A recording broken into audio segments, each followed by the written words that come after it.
ইতিহাসের পাতায় লুকিয়ে আছে এক নির্মম সত্য। এমন এক জায়গা যেখানে একবার ঢুকলে ফিরে আসা প্রায় অসম্ভব, যেখানে মানুষের শরীর শুধু নয়, আত্মাকেও বন্দী করে রাখা হতো। এই জায়গাটির নাম কালাপানি বা সেলুলার জেল। এটি আন্দামান ও নিকোবর দ্বীপপুঞ্জে অবস্থিত এক বিভীষিকাময় ইতিহাসের সাক্ষী। 1896 সালে ব্রিটিশ গভর্নমেন্ট এই জেলের নির্মাণ কাজ শুরু করেছিল এবং 1906 সালে এই নির্মাণ কাজ সম্পূর্ণ হয়। কিন্তু ব্রিটিশরা কেন এই জেলটি তৈরি করেছিল? কারণ ভারতের স্বাধীনতা সংগ্রামীদের সমাজ থেকে একেবারেই বিচ্ছিন্ন করে রাখার জন্য। এই জেলকে কালাপানি বলা হতো কারণ একবার এখানে পাঠানো মানেই ছিল জীবন্ত মৃত্যু। জেলটি ছিল 7টি ডানায় বিভক্ত, আর প্রতিটি ডানায় ছিল অসংখ্য সেল।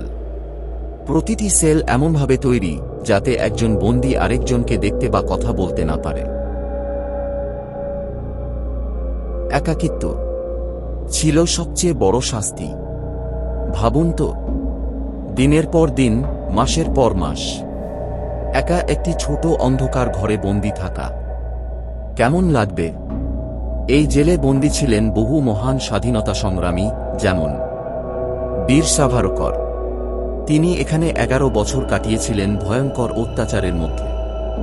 বন্দীদের দিয়ে জোর করে তেল কল ঘোরানো হতো, ভারী কাজ করানো হতো, আর সামান্য ভুলের জন্য মারধর, চাবুক, এমনকি ফাঁসির শাস্তি দেওয়া হতো। কিন্তু এখানেই শেষ নয়। লোকমুখে শোনা যায়, আজও এই জেলের দেয়ালগুলোতে বন্দীদের চিৎকার প্রতিধ্বনিত হয়। অনেকে বলেন, রাতে অদ্ভুত শব্দ শোনা যায়, যেন কেউ কাঁদছে, কেউ সাহায্য চাইছে। এগুলো কি শুধুই কল্পনা, নাকি সত্যি এই জায়গায় কিছু অজানা রহস্য লুকিয়ে আছে? বর্তমানে সেলুলার জেল একটি পর্যটন কেন্দ্র। প্রতিদিন হাজার হাজার মানুষ এখানে আসে ইতিহাস জানার জন্য।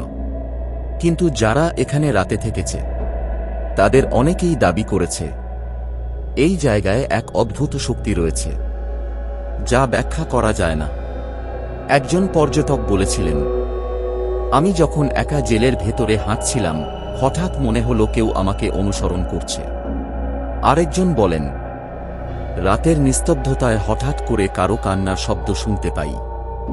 এইসব ঘটনা কি সত্যি, নাকি আমাদের মনের ভয়ই এইসব অনুভূতির জন্ম দেয়? আজও এই প্রশ্নের উত্তর অজানা। কিন্তু একটা কথা নিশ্চিত, কালাপানি জেল শুধু একটি পুরনো ভবন নয়, এটি ভারতের স্বাধীনতা সংগ্রামের এক জীবন্ত স্মৃতি। এর দেয়ালের প্রতিটি ইট, প্রতিটি ছায়া যেন বয়ে নিয়ে চলেছে অসংখ্য ত্যাগ, কষ্ট আর সংগ্রামের গল্প।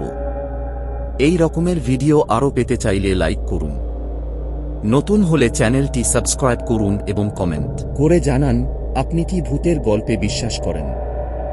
জয় ব্লগ।